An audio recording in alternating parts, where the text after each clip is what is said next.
아프리카 잠비아를 갔는데 짐이 50개를 보냈는데 딱 하나가 안 나왔어요.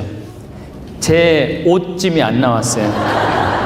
그래서 찾을 줄 알았더니 못 찾아서 지금 8일째 이 옷만 입고 있는 거예요. 제가 지금 8일째. 예. 그래서 예수님께서 어디 먼 길 갈 때 2벌 가지고 가지 말고 1벌만 갖고 다녀라. 그거를 제가 실천을 안 하니까 하늘에서 그냥 이렇게 낚아채 가신 것 같아요. 그래도 옷 1벌로도 8일을 이렇게 지내는데 아무 불편함이 없더라고요. 냄새는 좀 나지만은 그래서 요즘 아주 여러 가지로 제가 묵상을 많이 하고 있습니다. 우리말에 이런 말이 있죠. 사람 위에 사람 없고 사람 밑에 사람 없다. 그런 말 하죠. 언제 우리가 그런 말 하죠? 내가 사람 취급 못 받을 때. 이거 봐. 사람 위에 사람 없고 사람 밑에 사람 없어. 똑같은 사람끼리 왜 무시해? 그러잖아요. 근데 요즘 한국 사회를 보면은 돈이 좀 있고 권력이 있는 사람은 돈 없고 권력 없는 사람을 너무 쉽게 무시하는 것 같아요. 그런 문화가 꽉 배 있는 것 같아요. 한국 사회 안에. 우리 부관장 신부가 로마 유학을 갔는데 처음에 식당에서 쫓겨났대요. 왜냐하면 식당에 앉아갖고 아저씨 이걸 하도 불러갖고 쫓겨났대요. 웨이터를 하도 불러갖고 그 주인이 와서 정중하게 얘기하더래요. 당신 같은 사람한테는 음식 팔고 싶지 않다고. 여기 여러분들 밴쿠버에서 살아보시면은 어떻게 우리나라 식당은 좀 다르지만은 미국 캐나다 사람들이 운영하는 식당에 가갖고 막 아줌마하고 안 부르잖아요. 어떻게 하죠? 올 때까지 기다리잖아요. 그러니까 그 문화 자체 안에 사람을 너무 쉽게 무시하는 문화가 우리 몸 안에 배 있는 거예요.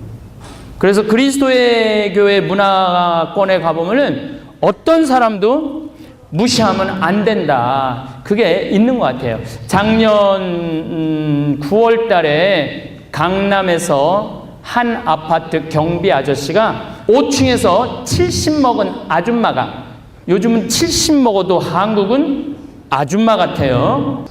70 먹은 아줌마가 1층에 있는 경비 아저씨한테 간식을 줄 때 자기네 이 창문 앞으로 부른대요. 이 경비 일로 오라고. 그리고 창문을 열고 5층에서 1층으로 떡을 던져줬대요. 먹으라고. 그래서 그 경비 아저씨가 너무너무 자존심이 상해서 죽었어요. 우리 한국 사회 안에 이렇게 돈이 많으면은 무시하는 경향이 너무 많은 것 같아요. 근데 사람 무시하지 말라고 가르치신 분이 누구시죠? 예수님이에요. 어떻게 보면 예수님 일생 자체에 서로 사랑이라는 단어보다도 더 강력하게 말씀하신 게 뭐냐면은 사람 무시하지 말라는 거예요. 마태복음 25장에 보면은 예수님이 왼편, 오른편, 양떼, 염소떼 갈라놓고 난 다음에 오른편에 있는 사람들한테 이렇게 얘기합니다. 너희들은 하늘나라를 차지해라. 그 오른편에 있는 사람들이 이렇게 물어봐요. 우리가 뭘 잘했다고 하늘나라를 차지합니까? 너희들은 내가 목말랐을 때, 굶주렸을 때, 헐벗었을 때, 나그네 되었을 때, 병들었을 때, 감옥에 갇혔을 때 나를 따뜻하게 맞이해 줬다. 주님, 우리가 언제 그랬습니까? 예수님 뭐라고 말씀하시느냐면 너희 중에 가장 보잘것없는 사람 하나에게 해준 것이 곧 나에게 해준 것이다. 그러니까 가장 보잘것없는 사람 안에도 누가 있겠다는 거예요? 예수님이 있겠다는 거예요. 여기 계신 모든 여러분들 안에 지금 예수님 계세요, 안 계세요? 계세요. 그러니까 함부로 대하면 돼요, 안 돼요? 안 돼요. 그 예수님의 최고의 가르침이에요. 또 왼편에 있는 사람한테는 이렇게 말합니다. 너희들은 영원히 꺼지지 않는 불 속으로 가라. 우리가 뭘 잘못했다고 영원히 꺼지지 않는 불 속으로 가라옵니까? 너희들은 내가 목말랐을 때, 굶주렸을 때, 병들었을 때, 감옥에 갇혔을 때 나그네 되었을 때 따뜻하게 맞이해주지 않았다. 우리가 언제 그랬습니까? 너희 중에 가장 보잘것없는 사람 하나에게 해주지 않은 것이 곧 나에게 해주지 않은 것이다. 또 마태복음 18장 10절에 이런 말씀이 있어요. 너희 중에 가장 작은이라도 업신 여기지 말아라. 왜? 그의 수호천사가 하늘에서 하느님의 얼굴을 뵙고 있다. 여기 계신 분들 중에 이렇게 말하는 분들이 있어요. 나는 지질이 복도 없는 년이라고. 남편 복도 없고 자식 복도 없는 년이라고. 그 지질이 복도 없는 년도 수호천사 한 분씩이 다 따라 붙는다는 거예요. 그 수호천사 언제 제일 많으냐? 여러분들이 성체 영화로 나올 때 수호천사가 다 따라 나온다는 거예요. 그래서 어떤 수호천사는 얼굴이 빨가. 그분은 자기가 모시는 분이 일주일을 행복하게 산 거야. 근데 어떤 수호천사는 얼굴이 어두워. 왜 그러냐면은 일주일 동안 미움과 분노 속에서 산 거야. 그러니까 여기 계신 여러분 모든 분들 수호천사가 다 한 분씩 있는 거야. 그러니까 귀중해요, 안 귀중해요? 귀중한 거예요. 그러니까 함부로 대하지 말라는 거. 어느 누구도. 그리고 예수님이 이 세상에 오실 때부터 있는 사람들 편에 오시지 않고 가지지 못한 사람들 편에 왔어요. 부처님 아버지는 직업이 뭐죠? 왕이었죠. 공자님 아버지는 직업이 관리였어요. 마호메트 아버지는 직업이 큰 부자였어요. 예수님 아버지는 직업이 뭐였죠? 예수님 아버지는 내가 알기로는 직업이 하느님으로 알고 있는데 예수님 양아버지 직업은 뭐죠? 목수였어요. 2000년 전에 나자렛이라는 조그만 동네에 목수 정도였다면 하루에 2끼 정도 먹을 수 있었다고 그래요. 처음부터 가난한 사람들 편에 오셨던 거죠. 또 예수님 활동하시면서 주로 누구하고 지냈느냐 하면 앞 못 보는 사람, 듣지 못하는 사람, 말하지 못하는 사람, 또 코가 문드러져도 자기 코가 문드러지지도 모르는 나환자, 몸 파는 여자, 이런 사람들과 예수님은 먹고 마시고 놀았다고 그래요. 저는 신약성서, 구약성서 통틀어 제일 제가 좋아하는 구절이 이 구절이에요. 먹고 마시고 놀았다. 너무너무 이 성서 구절만 들으면요, 막 가슴이 막 터져나갈 것 같아요. 먹고 마시고 놀았다. 이 얘기만 들으면은. 여러분들 저하고 나름대로 뭐 유튜브를 통해서 또 방송을 통해서 많이 저하고 친숙하시죠? 그렇다고 하더라도 저하고 먹고 마시고 놀진 않잖아요. 여러분들 주위에 있는 사람들 중에 먹고 마시고 놀 수 있는 사람이 몇 명이나 될 것 같아요? 보통 친하지 않으면 못하는 거예요. 보통 친하지 않으면 먹고 마시고 노는 일은 거의 안 하는 겁니다. 아주 살 안에 있는 나하고 가장 친한 사람하고 먹고 마시고 노는 거예요. 또 여러분들 사람하고 먹고 마시고 놀 때 그 사람하고 친하게 될 수 있는 가장 좋은 방법은 뭐예요? 먹고 마시고 노는 거예요. 근데 예수님은 그들과 먹고 마시고 놀았다는, 이게 얼마나 가슴 설레는 얘기인데요. 예수님 이 세상에 오셔서 여러분들 이렇게 가르치지 않고 그냥 같이 먹고 마시고 논 거예요. 그것처럼 좋은 복음이 어디 있어요?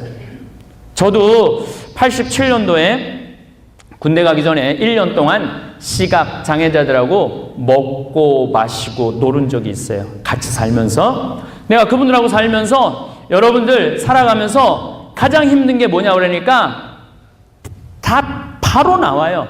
내 몸으로 난 자식 얼굴을 못 보는 거. 그게 가장 힘들대요. 여러분들 애 낳았을 때 예뻐요, 안 예뻐요?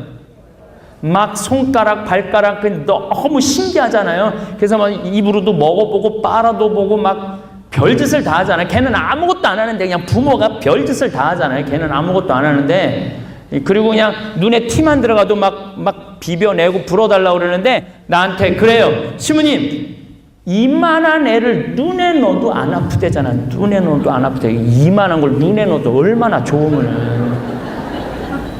그런데 그들은 그런 기쁨이 없는 거예요. 그런 기쁨. 내 자식이 어떻게 생겼는지를 모르는 거예요. 또 도봉산 성당에서 초대를 했어요. 근데 갔는데 상다리가 부러지게 차려놨어요.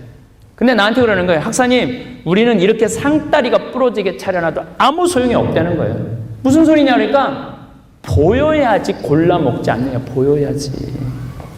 그러니까 옆에서 고등어 들어갑니다, 두부 들어갑니다, 멸치 들어갑니다, 그래야지 아는 거예요. 여러분들 지금 여러분들이 음식을 엄마가 막 김치찌개를 끓여놔서 바글바글, 그거 보면 어때요? 눈으로 먹잖아요. 눈으로 벌써 먹잖아요. 이게 눈으로 먹는 기쁨이 얼마나 큰데요. 참 너무너무 맛있는 게 있어. 그럼 뭐라 그래? Mouth is watering 그러잖아요. 군침이 돈다 그러잖아요. 군침이. 근데 시각장애자들은 군침이 안 도는 거예요. 군침이. 여러분들이 얼마나 행복한 분들인데요.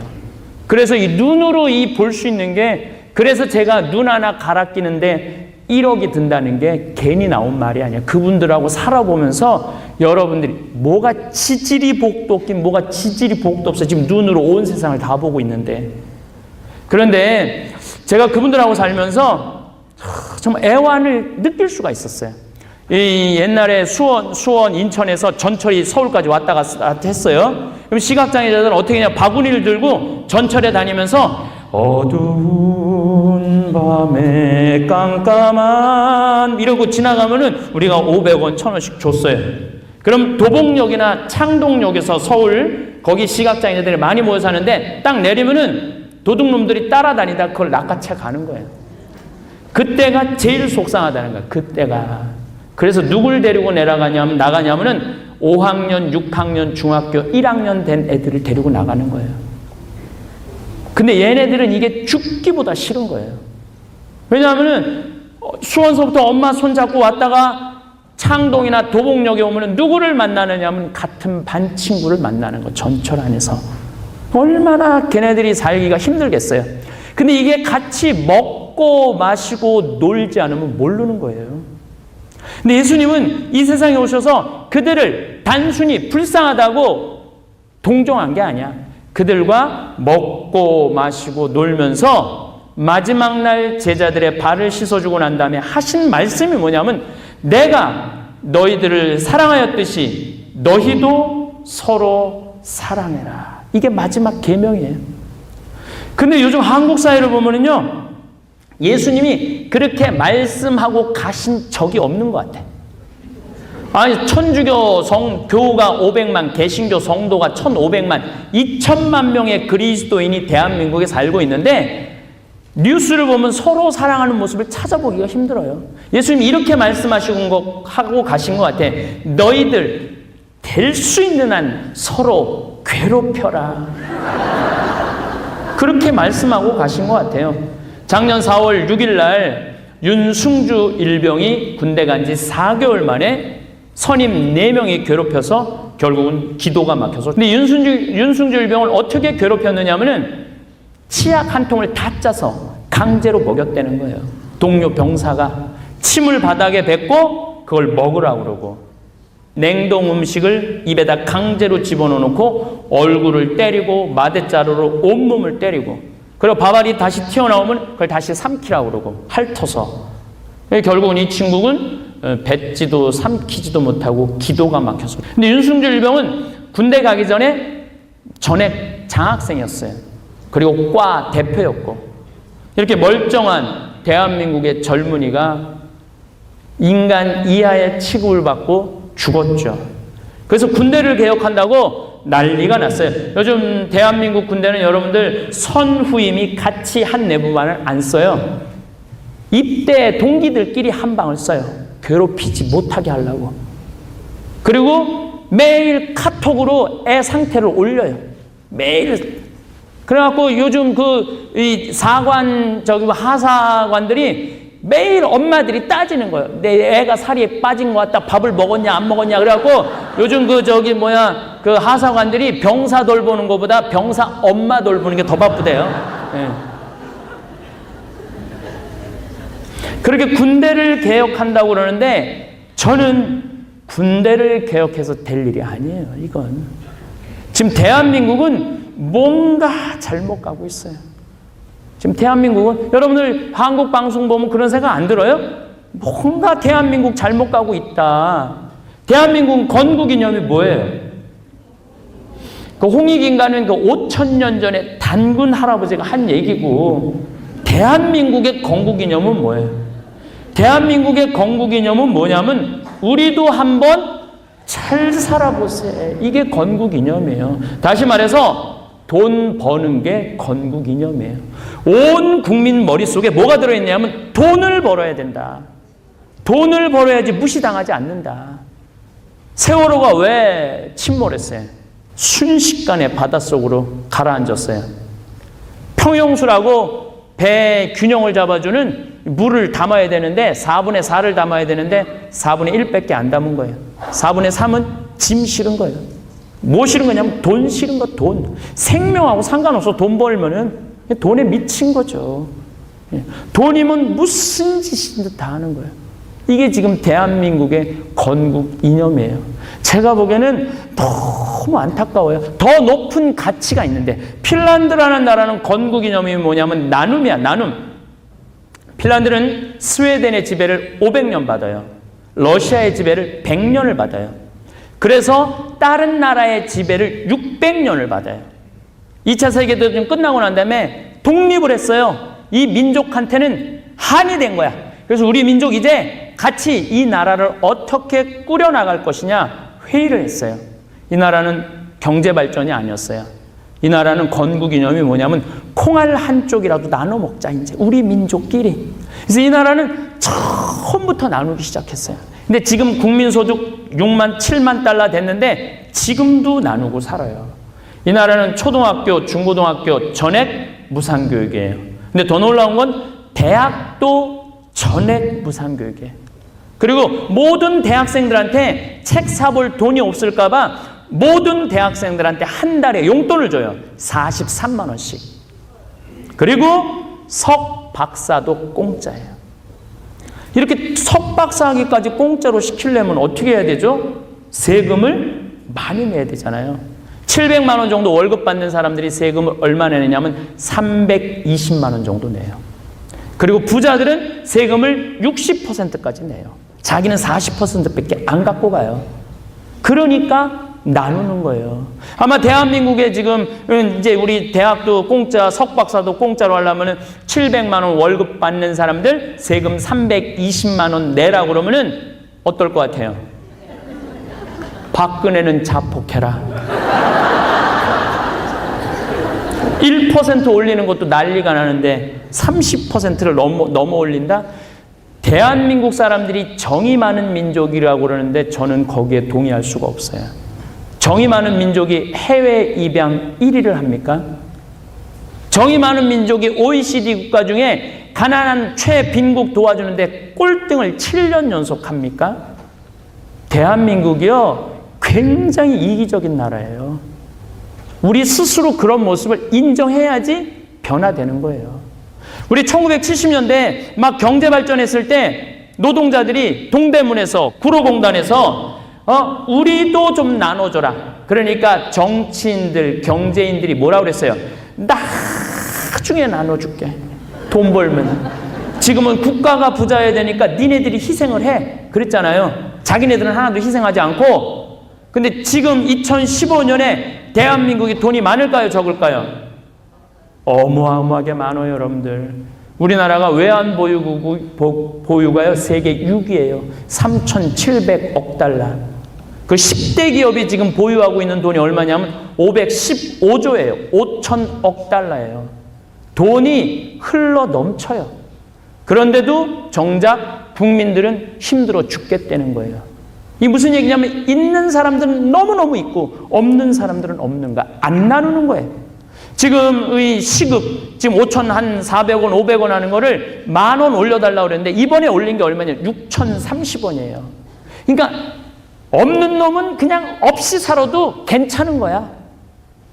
그게 그렇게 중요한 게 아니야, 한국 사회에서는. 없는 사람들의 인권이 중요한 게 아니에요. 무시당해도 되는 거죠. 나중에 나누긴 뭘 나중에 나눠요. 끝까지 못 나누는 거예요. 나중에 나눈다는 사람. 내가 성당 질 때도 부자들한테 가서 신축금 하라고 그러면 뭐라고 그래? 신부님, 나중에 봉헌할게요. 언제 봉헌해? 언제?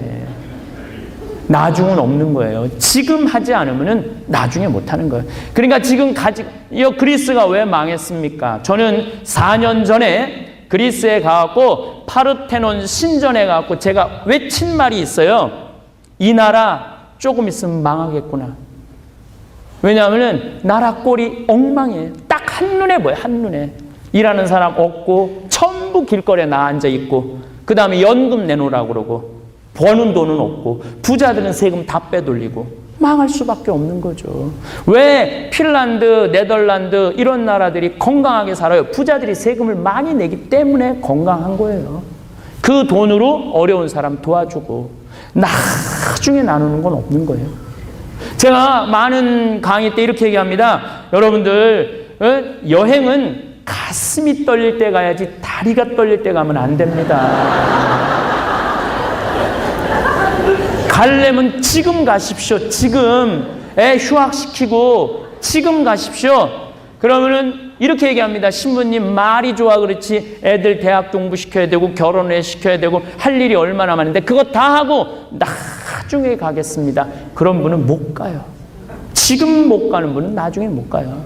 맛있는 것도 큰아들이 사줄래나 둘째 아들이 사줄래나 백날 기다리지 말고 그냥 지금 먹어라. 누구 돈으로? 내 돈으로. 지금 행복하지 않는 사람은 나중에도 행복할 수가 없어요.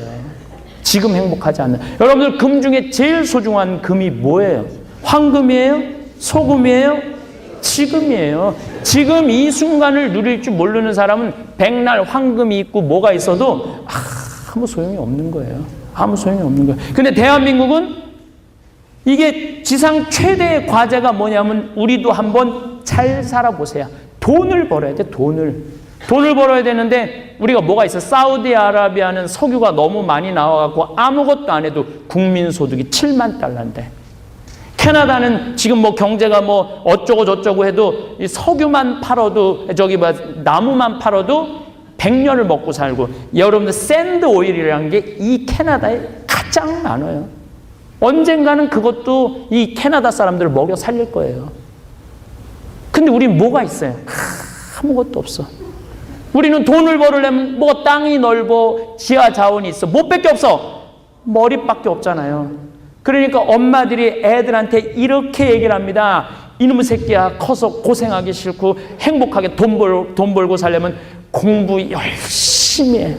우린 죽으나 사나 돈 벌으려면 뭐 해야 돼? 공부해야 돼. 그러니까 우리는 진리를 배우기 위해서, 자기 능력을 개발하기 위해서 공부하는 게 아니에요. 돈 벌기 위해서 공부하는 거야. 얘가 그림을 너무 잘 그려. 이놈의 새끼야, 그림이 밥 먹여줘. 공부를 잘해야지. 얘가 노래를 너무 잘해. 이놈의 새끼야, 노래가 밥 먹여줘. 공부를 잘해야지. 공부 중에 뭘? 국영수를 잘해야지. 그래서 우리는 학교를 다니면 다닐수록 자기의 능력을 죽이는 교육을 하고 있는 거예요. 애가 잘하는 거를 시켜줘야 되는데 잘하는 건 아무 소용이 없어. 서울대학 들어가는데 노래, 공 차는 거, 그림 그리는 건 아무 소용이 없으니까 뭐를 잘해야 돼? 국영수를 잘해야 돼. 원래는 재능이 있었는데 나중에 고등학교 3학년 때 가면 바보 아니면은 1등밖에 없는 거예요. 근데 여러분들 정말로 1등이 행복할까요? 1등이 행복하진 않아요. 하버드대에서요 연구를 해봤어요. 40년 동안. 정말로 하버드 대학 다니는 애, 중류대학 다니는 애, 초등학교도 못 나오는 애 40년을 쫓아가고 70살이 물어봤어요. 통계적으로 행복이 누가 행복했냐? 똑같대요. 초등학교 안 나온 애나 하버드 나온 애나 똑같다는 거예요. 어떤 생각을 갖고 살아가느냐가 중요한 것이지 1등이 중요한 건 아니에요. 저는 고등학교 다닐 때 전교 610명 중에 597 7등을 했어요. 제 뒤에 딱 13명이 있었어요. 13명. 근데 작년에 제가 고등학교 졸업한 지 30년 되는 해예요. 고등학교 졸업한 지 30년이 되면은 홈커밍 데이라는 행사를 한대요. 호텔에 고등학교 동창들이 다 모이는 거예요. 그래갖고 담임 선생님 모셔다가 절도 하고 누가 출세했는지 안부 묻고 누가 그때 찌질이가 잘 나갔는지 공부 잘하는 애가 정말로 성공했는지 이거 물어보는 행사래요. 저는 그런 게 있는지도 몰랐어요. 근데 내가 나온 고등학교는 현역 국회의원이 3명 있어요. 지금 전국의 고등학교가 3,000개가 뭐 몇천 개라는데 한 고등학교에 현역 국회의원이 3명 나와 있는 데는 없대요. 원유철이라는 사람도 우리 학교 선배래요. 나는 뭐 며칠 전에 알았어요. 네. 그리고 우리 시의 시장도 우리 학교 5년 선배래요. 근데 동창들이 그 행사를 쭉 하면서 초청 강사를 선정을 해야 되는데 우리 학교 졸업생 중에 누가 가장 훌륭하게 됐나 자기네들끼리 회의를 한 결과 그게 나래. 나.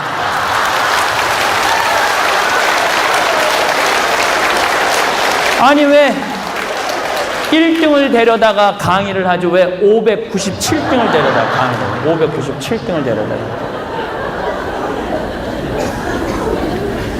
제 생각에는 그 친구들이 훌륭한 사람을 선택한 건 아니라고 생각해요. 행복한 사람을 선택했다고 생각을 해요. 저는 중고등학교 때 가장 하고 싶었던 게 사제였어요. 정말로 신부가 되고 싶었어요. 597등을 가지고 신학교 간다고 그래 창피하잖아요. 성적도 안 되고. 그래서 공부 너무 열심히 했어요. 하다 보니까 너무 열심히 해갖고 전교 25등까지 올라갔어요. 우리 학교는 서울대 연고대를 130명이 들어갔거든요. 한 해에. 25등이면 꽤 해는 거죠. 근데 나는 일반 대학엔 관심 없었어. 오로지 사제가 최고의 목표였어요. 그리고 신학교 합격하던 날 온 세상을 다 얻은 기분이에요. 지금도 그 느낌이 있어요. 얼마나 행복했는지. 신학교 7년 내내 정말 행복하게 살았어요. 보좌 신부 3년 우리 교우들이 보좌 신부 바라보는 눈빛이 얼마나 따뜻해요. 가장 그냥 얼마나 그 보좌 신부를 이쁜 눈으로 바라봐요. 또 본당 신부 10년 동안은 우리 교우들이 나를 손에 떠받들고 업고 다녔어요. 느껴요, 제가. 참 행복한 본당 신부 했죠.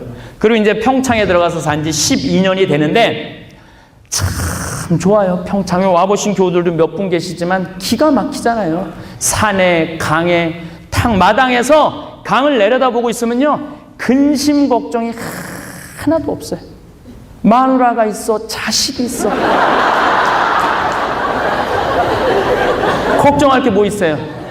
얼마나 행복해. 그래서 나는 내 친구들이 나를 선택한 이유는 훌륭한 사람을 선택한 게 아니라 행복한 사람을 선택했다고 생각 들어요. 그 행복을 나눠달라고. 여러분들 지난번에 US 오픈 우승한 전인지라는 선수 알죠? 이 전인지가 키가 175예요. 근데 키만 큰 게 아니라 IQ가 138이에요.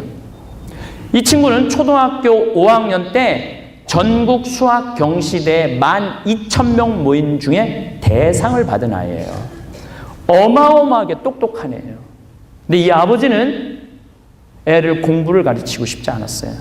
골프를 가르치고 싶었어요. 그래갖고 오전 수업 끝나고 난 다음에 골프 연습장을 보냈는데 교감 선생님이 아버지한테 당신 미쳤냐? 이 수학 천재를 수학을 가르치지 왜 오전 수업을 하고 운동을 시키냐? 운동은 머리 나쁘고 힘 좋은 애들이 하는 거 아니냐? 이 아버지는 학교가 너무 협조를 하지 않아서 충청도에 있는 전인지를 제주도로 전학을 시켰어요. 그리고 지금 전인지는 지금 20살인데 어때요, 여러분들? 너무너무 행복해 보이지 않아요? 만약에 지금 전인지가 지금 서울대 수학과를 들어갔다면 지금 날밤이 새게 책상에서 공식을 풀고 있었을 거예요. 그거보다 어때요?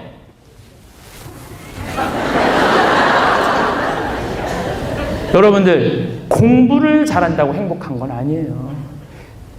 내 아이가 하고 싶은 일을 하는 게 행복한 거예요. 내가 하고 싶은 일을 하는 게 행복한 거예요. 근데 우리는, 대한민국 사람들은 아직까지 뭐가 머릿속에 박혀 있느냐 하면은 공부를 잘해야지 행복하다는 이 어처구니 밑도 끝도 없는 신앙이 있어요. 1등을 해갖고 어딜 들어가야 돼? 서울대학을 들어가야 돼. 죽으나 사나 서울대학, 그놈의 서울대학. 그러니까 이 임신을 하면은 이 하느님이 내 뱃속에 정말 귀한 생명을 줬다는 생각을 안 해요. 임신을 하는 순간 내 뱃속에 서울대학 C가 들어왔다고 생각해요. 그리고 C한테 글자 가르쳐요. 대한민국 대통령 박근혜 막 이런 거 써서 읽어줘요. 근데 요즘 젊은 엄마들은 이걸로 끝나지 않는데요. 아침에 일어나고 애한테 핸대는 소리가 Good morning, my baby. How are you today? 영어까지 해준다. 한국에서. 그래갖고 애가 10달 동안 영어, 한글 배우고 나왔어요. 근데 수호천사가 태어나자마자는 눈에 수호천사가 보인대요. 아마 여러분들 어렴풋이 수호천사 본 분들 많을 거예요. 분명히. 나는 봤던 기억이 나요. 어렸을 때. 근데 수호천사가 얘기를 해줘요. 세상은 참 아름답단다. 산도 예쁘고. 여기 밴쿠버 와보니까, 아프리카 LA 갔다가 여기 지금 왔는데 밴쿠버 와보니까 우리 강원도 평창 같은 느낌이 들어가고 너무 좋았어요. 산도 예쁘고 강도 예쁘고 너무 예쁘단다.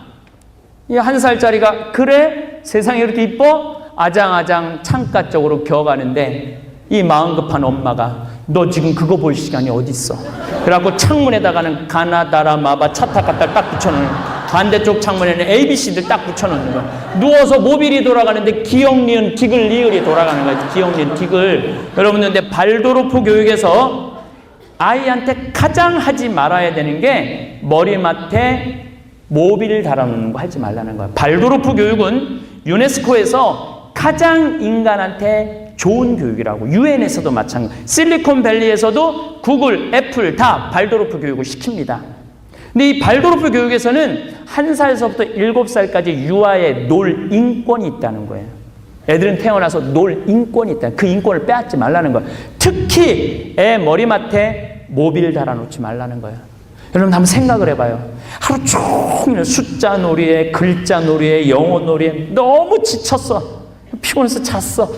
한 7시간 잤어. 아, 좀 개운해. 아, 오늘 하루 새로 시작해볼까? 딱 떴는데 기역, 니은, 디귿, 리을이 돌아가요. 이런 애들을 추적을 다 해보니까 나중에 치약 한 통을 다 짜서 동료 병사를 머리 긁고 뛰는 거예요. 막 뛰어노는 애들, 스트레스 안 받는 애들은 커서도 심성이 밝은데 나는 그런 애들 수도 없이 많이 봐요. 수도 없이 많이 봐요. 작년 부산에서 초등학교 2학년 교실에서 이런 일이 벌어졌어요. 그 반이 전체 10개 반 중에 평균 점수 꼴등을 하는 거야. 담임선생님이 열받은 거죠. 애들한테 공약을 냅니다. 다음 중간고사에 만점 받는 애부터 밥 먼저 먹이겠다고. 그래갖고 22명 중에 4명이 만점을 받았어요. 그래서 선생님이 이렇게 얘기를 했어요. 너희들은 만점 맞았으니까 밥 먼저 먹어. 그리고 18명한테는 너희들 만점 못 받았으니까 얘네들 먹고 난 다음에 먹어. 이게 여러분들 교육이에요. 1등부터 꼴등까지 세워놓고 1등은 훌륭하고 꼴등은 안 훌륭하고. 진짜 행복한 나라는 어떤 나라냐면 1등도 행복하고 꼴등도 행복한 나라가 행복한 나라예요. 1등만 행복한 나라는 행복할 수가 없어요. 꼴등이 1등을 괴롭히거든요. 1등도 꼴등을 괴롭히고. 그런데 선생님이 먼저 4명 밥 먹으라. 그러니까 시험 못 본 애들은 어떻게 했어요? 시험도 못 봤는데 밥도 나중에 먹으래. 얘네들이 심성이 이뻐질 것 같아요? 선생님이 이렇게 교육했다면 얼마나 좋았을까요? 18명한테 너희들 시험 못 봤으니까 먼저 밥 먹고 힘내서 다음 시험 잘 봐. 그리고 1등 4명한테, 공부 잘한 4명한테 너희들은 양보해. 그랬다면 너무나 훌륭한 교육이었을 거예요. 근데 사실은 이 18명은 나중에 먹으라고 해도 별로 신경 안 쓰는 애들이에요. 내가 해봐서 알아요. 성적에 신경 쓰는 애들은 공부 잘하는 애들이 신경 쓰는 거예요.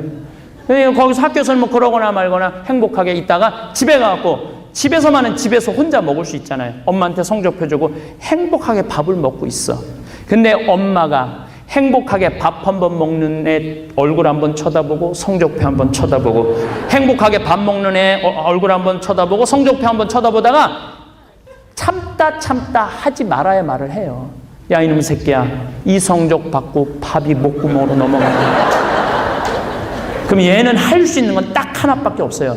탈선밖에 할 수 있는. 우리 사회가 그렇게 아이들을 1등, 2등 나눠놓고 패배자들은 너희들은 살 가치도 없다고 학교에서 집에서 몰아세우고 있는 거예요. 이런 나라가 행복한 나라가 될 수 있을 것 같아요? 그러니까 어린이 행복 지수가 꼴등이에요, 여러분들. 대한민국의 어린이 행복 지수가 꼴등이에요. 노르웨이가 90점, 96점인데 우리나라 애들이 60점이에요. 60점. 이게 무슨 행복한 나라예요? 행복은 온데간데 없어지는 거죠. 그런데 우리는 1등을 못하면 무시를 당하니까 죽으나 사나 1등으로 가야 돼. 근데 이 사람을 무시하는 게 하루아침에 생긴 게 아니에요. 조선 500년 내내 사람을 무시해서, 조선 500년 내내. 여러분들 조선시대 양반은 10%, 평민은 20%, 노비가 70%. 18세기 초기에는요, 80%까지 노비였어요. 80%. 그러니까 노비들은, 평민들은 성도 없었어요. 봄에 태어나면 3월이 4월이 춘삼이 춘월이에요. 이름이 어디 있어요? 성이 어디 있어? 성이. 양반들만 성이 있었어요. 1800년 정조 임금이 죽고 난 다음에 순조, 헌종, 철종, 고종. 근데 얘네들이 몇 살에 왕이 되냐면 8살, 10살, 18살. 철종 같은 경우는 개똥이라고 불러다고 나무하다가 올라가고 왕이 된 사람이에요. 고종도 마찬가지지만 나라 꼴이 엉망이었어요. 그러니까 삼정이라는 게 세금이 문란이 오면서 1850년서부터 노비들이 무슨 짓을 하느냐, 짓이 아니지. 우리가 이렇게 고통을 겪고 사람 취급 못 받는 것은 족보가 없어서 그렇다. 족보가. 그래서 이때부터 족보를 돈 주고 몰락한 양반들한테 쫓아가고 우리 이름 좀 떠줘라, 성 좀 붙여달라. 그래갖고 족보를 사기 시작해요. 근데 귀양 살 족보, 우리도 한번 왕성으로 들어가 보자. 그래갖고 전부 산 게 김씨, 이씨, 박씨로 다 뛰어들어간 거예요. 그래갖고 우리나라 김씨가 1100만이에요, 김씨가. 그 다음에 이씨가 720만, 박씨가 420만이에요. 그래서 김씨, 이씨, 박씨가 2300만이에요. 5천만 중에 세성이 2300만이에요. 여러분, 이게 말이 돼요? 미국은 가장 흔한 성이 스미스, 존, 윌리엄이야. 3%예요. 3%. 얘네들은 이름도 너무 편안하게 해서 아버지가 대장장이면 그냥 스미스예요. 괜찮아, 스미스. 아버지가 군인이야. 그럼 윌리엄이야. 아버지가 목수야. 카펜터야. 타이거 우주, 숲속의 호랑이 아니에요. 그냥 생긴 대로 짓는 거, 생긴 대로. 자기 생긴 대로. 얼마나 좋아요. 내가 잠비아에 갔더니 이름이 도요타가 있더라고. 잠비아, 거기 우리 잠비아 사람들 왜 걔가 도요타냐니까 도요타에서 났대, 차에서. 그래서 도요타래, 도요타. 슈가, 거기 수도가 루사카야. 루사카도 있어요, 이름이. 루사카. 일본은요, 대나무 숲에서 태어났으면 다 깨다야. 들판에서 태어났으면 다 낚아야, 다 낚아. 일본은 성이 30만 개예요.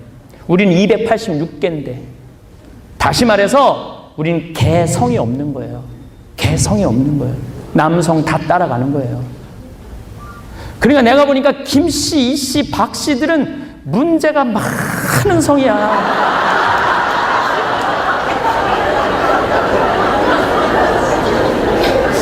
그 다음에 우리나라가 성이 많은 게 최씨, 정씨예요.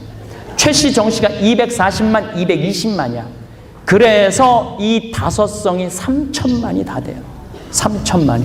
나도 황씨지만 나도 의심이 많이 가요. 왜냐하면 내가 황희정승 22대 손이에요. 20. 원래는 우리는 고려시대부터 시작된 성이라고 그러는데 원래 유명한 인물이 나오면 거기서부터 시작을 해요, 보통. 나는 황희정승 22대 손이라는데 황희정승 자식이 경상도 함양 안위에 가서 산 적이 없어요.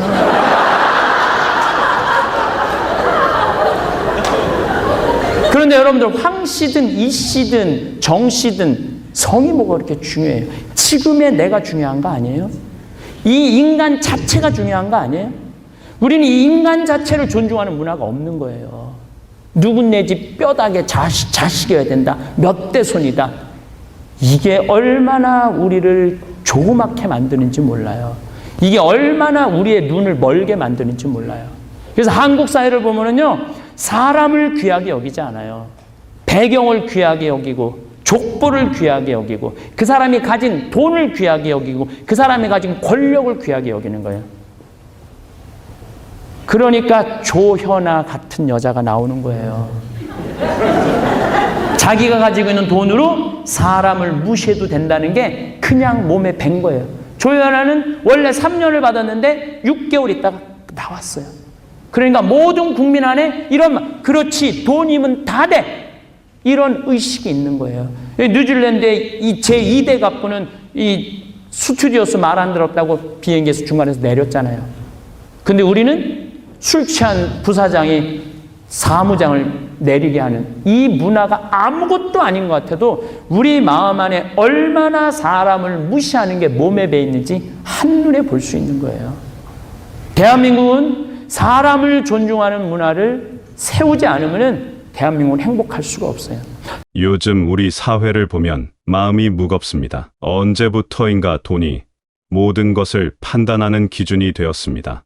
사람의 가치도, 성공의 척도도, 행복의 정도도 모두 돈으로 매기는 세상이 되었습니다.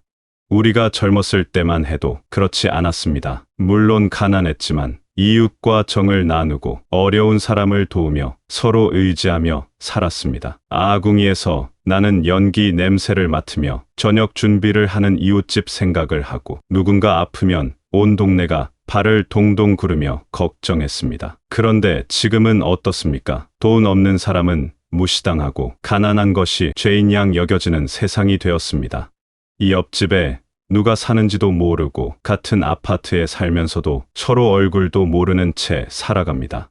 이런 차가운 세상이 과연 우리가 꿈꾸던 풍요로운 사회였을까요? 오늘날 우리 사회에서는 사람을 만나면 가장 먼저 묻는 질문이 어디 사세요? 강남에 산다고 하면 대우가 달라지고 변두리에 산다고 하면 시선이 달라집니다. 아파트 평수로 사람을 판단하고 자동차 브랜드로 그 사람의 능력을 가늠합니다. 젊은 사람들은 더욱 심합니다. 연봉이 얼마인지, 어느 회사에 다니는지로 상대방을 평가합니다. 대기업에 다니면 성공한 사람이고 중소기업에 다니면 실패한 사람으로 여깁니다. 돈을 많이 벌면 능력 있는 사람이고 적게 벌면 노력이 부족한 사람으로 여깁니다. 돈이 그 사람의 인격이나 됩니다. 결혼할 때도 마찬가지입니다. 상대방의 인품이나 성격보다는 재산이나 직업을 먼저 따집니다.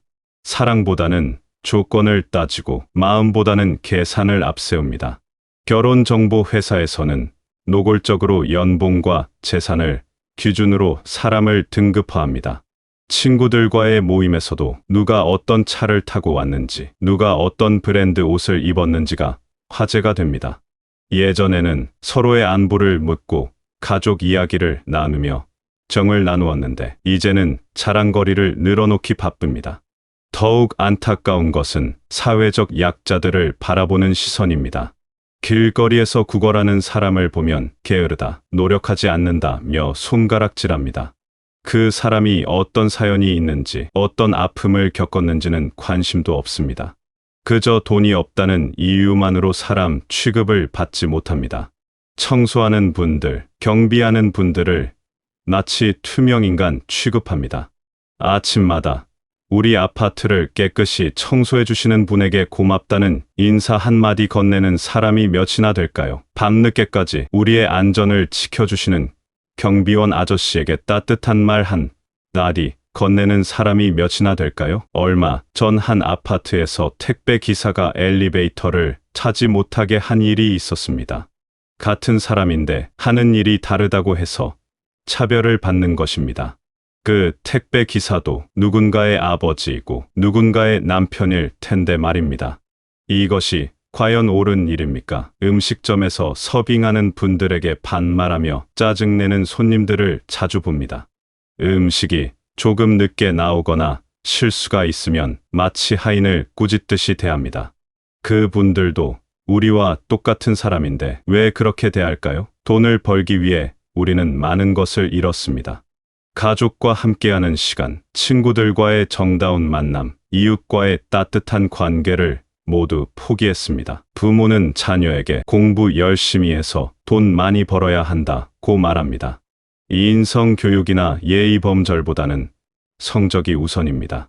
남을 배려하는 마음, 어려운 사람을 돕는 마음보다는 경쟁에서 이기는 것이 중요하다고 가르칩니다.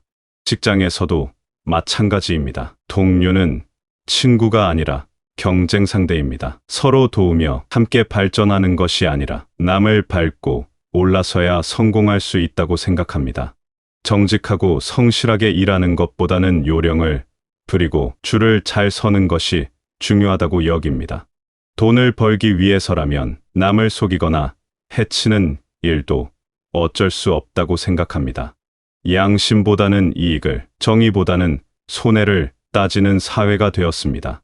거짓말을 해서라도 이익을 취하고 약속을 어겨서라도 손해를 피하려 합니다. 요즘 사람들은 남의 아픔을 공감하지 못합니다. 내 일이 아니면 관심도 없고 도움을 청해도 외면합니다. 지하철에서 노인분이 넘어져도 스마트폰만 들여다보고 길에서 쓰러진 사람이 있어도 그냥 지나갑니다. 혹시 도움을 주다가 누명을 쓸까봐, 귀찮은 일에 휘말릴까봐 모른 척합니다. 한국전쟁 때 어려운 시절을 겪었던 우리는 남의 아픔을 내 아픔처럼 느꼈습니다. 이웃이 굶으면 우리도 굶었고 누군가 아프면 함께 걱정했습니다. 한 집에서 잔치가 있으면 온 동네가 함께 기뻐했고 초상이 나면 온 동네가 함께 슬퍼했습니다. 그런데 지금은 어떻습니까? 옆집에 누가 사는지도 모르고 아파트 같은 층에 살면서도 인사 한번 나누지 않습니다. 이웃집에서 무슨 일이 일어나는지도 모르고 알려고 하지도 않습니다. 각자 살기 바쁘다는 핑계로 서로에게 무관심합니다. 어떤 사람은 몇 년 동안 혼자 살다가 죽었는데도 이웃들이 모르고 지나간 경우도 있습니다. 이런 일이 과연 사람 사는 세상에서 일어날 수 있는 일입니까? 나이 든 분들을 대하는 젊은 사람들의 태도도 문제입니다. 버스에서 자리를 양보하지 않는 것은 기본이고 반말을 하거나 무시하는 경우도 많습니다. 노인분들이 느리다고 짜증내고 말이 안 통한다고 화를 냅니다. 우리가 젊었을 때는 어른을 만나면 반드시 인사를 했습니다. 어른이 말씀하시면 끝까지 들었고 함부로 말 대꾸하지 않았습니다. 어른의 경험과 지혜를 존중했습니다. 하지만 지금은 나이가 많다고 해서 무조건 존경받아야 한다는 생각이 구식이라고 여깁니다. 직장에서도 마찬가지입니다. 돈을 많이 버는 사람에게는 깍듯이 대하지만 그렇지 않은 사람에게는 함부로 대합니다. 상사라도 뒤에서는 나쁜 말을 하고 동료라도 이익이 되지 않으면 외면합니다. 사람을 사람으로 보지 않고 돈벌이 수단으로 보는 것입니다. 가족 간의 관계도 달라졌습니다. 부모를 모시는 것을 짐으로 여기고 형제 간에도 돈 문제로 싸웁니다. 부모님이 돌아가시면 유산을 두고 다투고 제사도 번거롭다며 간소화하거나 아예 지내지 않습니다. 예전에는 가족이 하나로 뭉쳐서 어려움을 이겨냈습니다. 형이 동생을 돌보고 자식이 부모를 모시는 것이 당연했습니다. 가족 중 누군가 어려움에 처하면 다른 가족들이 도왔습니다. 가족은 운명 공동체였습니다. 하지만 지금은 각자 살기 바쁘다며 가족마저 외면합니다. 부모님이 아프셔도 병원에 모시고 가기 어렵다며 미룹니다. 형제들끼리도 명절에나 한 번씩 얼굴을 보고 평소에는 연락도 잘 하지 않습니다. 자녀들은 부모를 ATM처럼 생각합니다. 돈이 필요할 때만 연락, 평소에는 관심도 없습니다.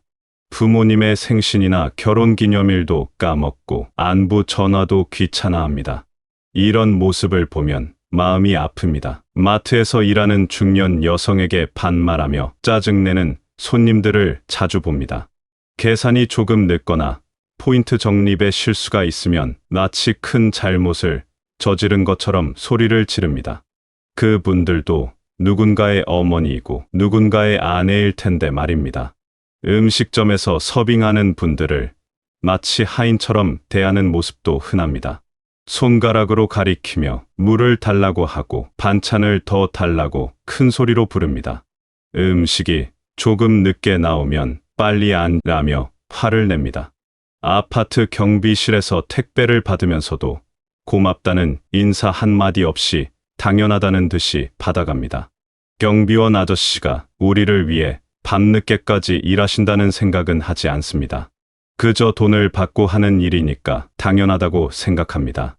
병원에서도 간병인을 대하는 태도가 문제입니다. 24시간 환자를 돌보는 간병인에게 이것저것 시키면서도 고맙다는 말 한마디 없습니다. 간병인도 가족이 있고 자신의 삶이 있는데 그런 것은 생각하지 않습니다. 학교에서도 돈 있는 학생과 없는 학생을 구분 짓습니다. 비싼 학교 가져오지 못하면 소외시키고 학원을 많이 다니지 못하면 뒤처진다고 여깁니다. 선생님들조차 학부모의 사회적 지위에 따라 학생을 다르게 대하는 경우가 있습니다. 학부모들도 마찬가지입니다. 담임 선생님에게 비싼 선물을 주면서 내 아이만 특별히 봐달라고 부탁합니다. 다른 아이들은 상관없, 내 아이만 잘 되면 된다고 생각합니다. 학원에서는 더욱 노골적입니다. 비싼 반에 다니는 학생들에게는 더 신경을 쓰고 그렇지 않은 학생들은 소홀히 대합니다. 돈을 많이 낸 학부모에게는 자주 연락하여 상담하지만 그렇지 않은 학부모에게는 관심이 없습니다. 이런 환경에서 자란 아이들이 어떻게 될까요? 돈이 모든 것을 해결해준다는 잘못된 생각을 갖게 됩니다. 노력보다는 돈이 중요하다고 배웁니다. 병원에서도 돈에 따라 치료받는 수준이 달라집니다. 비싼 병실을 쓰는 환자에게는 친절하지만 일반 병실 환자에게는 차갑게 대합니다. 의료진들의 태도부터 다릅니다. 특실을 쓰는 환자에게는 자세히 설명하고 친절하게 대하지만 일반 병실 환자에게는 대충 설명하고 빨리 끝내려고 합니다. 같은 병을 치료하는데도 받는 서비스가 다릅니다. 약국에서도 비싼 약을 사는 손님에게는 친절하지만 값싼 약을 사는 손님에게는 시큰둥합니다. 건강보험 환자보다는 실비보험 환자를 더 좋아합니다. 이런 현실을 보면 의료진들도 사람을 치료하는 것이 아니라 돈을 버는 것이 목적인 것 같습니다. 환자의 생명과 건강보다는 수익이 우선인 것입니다. 직장에서도 계급에 따른 차별이 심합니다. 임원들은 별도의 식당에서 식사하고 일반 직원들과 섞이지 않습니다. 같은 회사에서 일하는데도 계급에 따라 대우가 다릅니다. 회사 행사에서도 임원들은 특별한 자리에 앉고 일반 직원들은 뒤쪽에 앉습니다. 임원들이 말할 때는 모두 조용히 듣지만 일반 직원이 말할 때는 관심이 없습니다. 승진에서도 능력보다는 줄서기가 중요합니다. 윗사람에게 잘 보이고 비위를 맞추는 사람이 승진합니다. 정직하고 성실하게 일하는 사람보다는 요령을 부리는 사람이 인정받습니다. 사회 전반적으로도 돈의 힘이 커졌습니다. 정치인들도 돈 많은 사람들의 말을 더 잘 듣습니다. 시민들의 목소리보다는 기업들의 목소리가 더 크게 들립니다. 법정에서도 돈 많은 사람은 좋은 변호사를 선임해서 유리한 판결을 받지만 돈 없는 사람은 불리한 판결을 받습니다. 돈이 있으면 죄도 가벼워지고 돈이 없으면 죄도 무거워집니다. 언론에서도 돈 많은 사람들의 이야기는 크게 다루지만 서민들의 이야기는 관심이 없습니다. 재벌들의 사소한 일도 뉴스가 되지만 서민들의 큰 고통은 무시됩니다. 우리나라는 빠른 경제 성장을 이루었습니다. 먹고 살기 힘들던 시절을 벗어나 풍요로운 사회가 되었습니다. 하지만 그 과정에서 돈이 곧 성공이라는 생각이 자리 잡았습니다. 보릿고개를 넘기던 시절 우리는 오로지 경제 발전만을 생각했습니다. 배고픔에서 벗어나는 것이 가장 중요한 목표였습니다. 그래서 돈을 벌 수 있는 것이라면 무엇이든 좋다고 생각했습니다. 잘 살아보자는 구호 아래 모든 것을 경제 논리로 판단했습니다. 개발을 위해서는 환경을 파괴해도 괜찮다고 생각했고, 성장을 위해서는 노동자들의 희생도 어쩔 수 없다고 여겼습니다. 물질적 풍요를 추구하다 보니 정신적 가치들을 잃어버렸습니다. 효도, 예의, 배려, 나눔 같은 전통적 가치들이 구식이라며 무시당했습니다. 돈이 되지 않는 것은 모두 쓸모없다고 생각했습니다. 치열한 경쟁 사회에서 살아남기 위해서는 남을 배려할 여유가 없다고 생각합니다. 나부터 챙겨야 살아남는다는 생각에 이기적이 되었습니다. 입시 경쟁부터 시작해서 취업 경쟁, 승진 경쟁까지 평생 경쟁만 하며 살아갑니다. 경쟁에서 이기는 것이 곧 성공이라고 배웠습니다. 남을 도우면 내가 뒤처진다고 생각합니다. 승자 독식의 사회에서는 1등만 기억하고 나머지는 모두 패배자로 여깁니다. 2등도 의미가 없고 1등이 아니면 모두 실패자입니다. 이런 사회에서는 약자를 돕는 것이 손해라고 생각하게 됩니다. 아이들도 어려서부터 경쟁에 내몰립니다. 친구는 함께 놀고 배우는 대상이 아니라 이겨야 할 상대입니다. 협력보다는 경쟁이 강조되고 함께 발전하는 것보다는 혼자 앞서가는 것이 중요하다고 배웁니다. 서구 문화가 들어오면서 개인주의가 확산되었습니다. 개인의 권리는 중요하지만 공동체 의식은 약해졌습니다. 내 일만 신경 쓰고 남의 일은 관심 없다는 태도가 일반화되었습니다. 예전에는 마을 공동체가 있었습니다. 온 마을이 하나의 가족처럼 지냈습니다. 누가 어려우면 모두가 도왔고 누가 기쁘면 모두가 함께 기뻐했습니다. 개인의 문제가 곧 공동체의 문제였습니다. 하지만 지금은 개인의 권리만 강조합니다. 내 권리는 중요하지만 내 의무는 외면합니다. 사회에 대한 책임은 지기 싫어하면서 사회로부터 받는 혜택은 당연하다고 생각합니다. 핵가족이 되면서 가족 간의 유대감도 약해졌습니다. 대가족 시절에는 할아버지, 할머니로부터 인생의 지혜를 배웠습니다.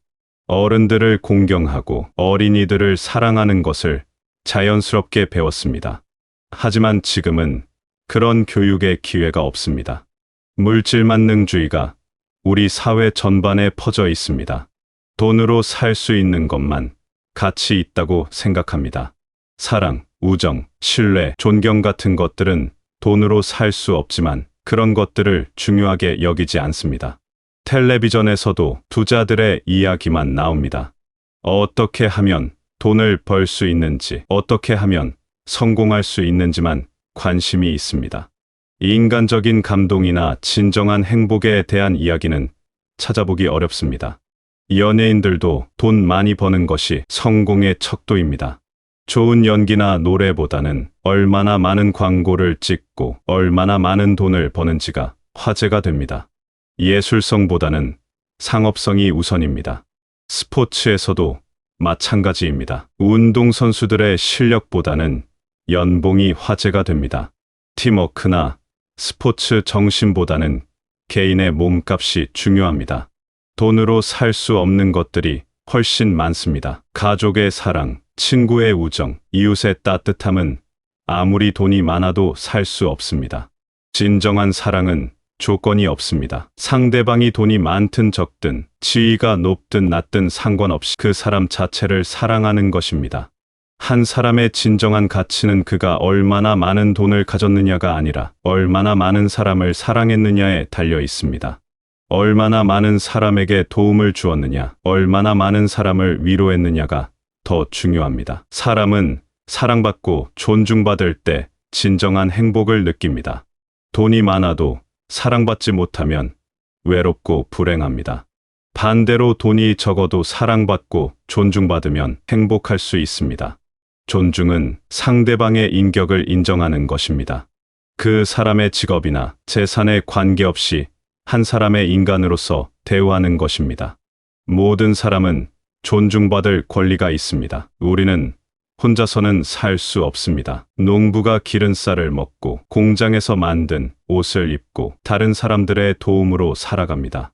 청소하는 분, 경비하는 분, 배달하는 분들이 모두 우리 삶에 꼭 필요한 사람들입니다. 이런 분들을 무시하고 차별하는 것은 나 자신을 무시하는 것과 같습니다. 모든 일에는 귀천이 없고 모든 사람은 똑같이 소중합니다. 돈을 많이 가진 사람이 행복한 것은 아닙니다. 오히려 더 많은 돈을 벌기 위해 더 큰 스트레스를 받고 더 많은 걱정을 안고 살아갑니다.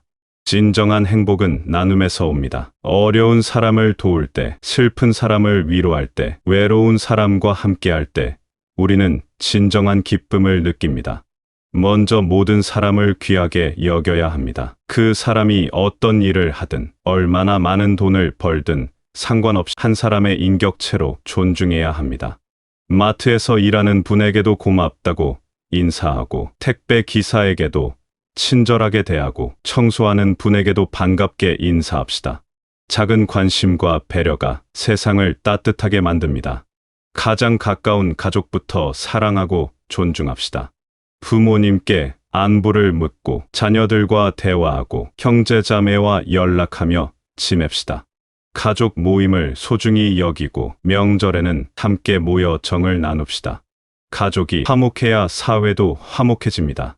우리 주변에는 도움이 필요한 사람들이 많습니다. 혼자 사는 노인분, 장애가 있는 분, 어려운 형편의 가정들이 있습니다. 이런 분들에게 관심을 가지고 도움을 줍시다.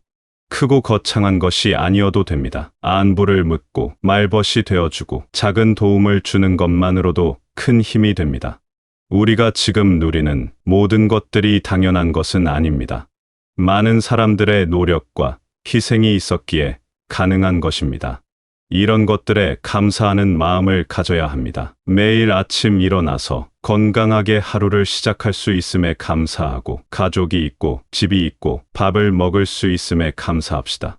돈이 전부가 아닙니다. 돈보다 소중한 것들이 훨씬 많습니다. 사랑, 존중, 배려, 나눔, 감사 같은 가치들이 우리 삶을 풍요롭게 만듭니다. 우리 시대를 살아온 시니어들은 이런 가치들을 잘 알고 있습니다. 어려운 시절을 겪으면서도 서로 도우며 살아온 경험이 있습니다. 이제 우리가 앞장서서 이런 가치들을 다음 세대에게 전해주어야 합니다. 젊은 사람들에게 돈보다 중요한 것이 무엇인지 보여주고, 사회적 약자들을 따뜻하게 대하는 모습을 보여줍시다. 우리부터 변화하면 사회도 조금씩 변화할 것입니다. 모든 사람이 존중받고 사랑받는 사회, 약자도 당당하게 살 수 있는 사회, 돈이 아닌 인간성으로 평가받는 사회를 만들어 갑시다. 그것이 우리가 후손들에게 물려줄 수 있는 가장 소중한 유산입니다. 이 인생의 끝자락에 서서 되돌아보면 결국 남는 것은 돈이 아닙니다. 내가 사랑한 사람들, 내가 도운 사람들, 내가 나눈 따뜻한 마음들이 남습니다. 이런 것들이야말로 진정한 인생의 가치입니다. 오늘부터라도 주변 사람들을 더 따뜻하게 대하고, 어려운 사람들에게 관심을 가지며 사랑과 존중의 마음으로 살아갑시다. 그것이 우리가 할 수 있는 가장 의미 있는 일입니다.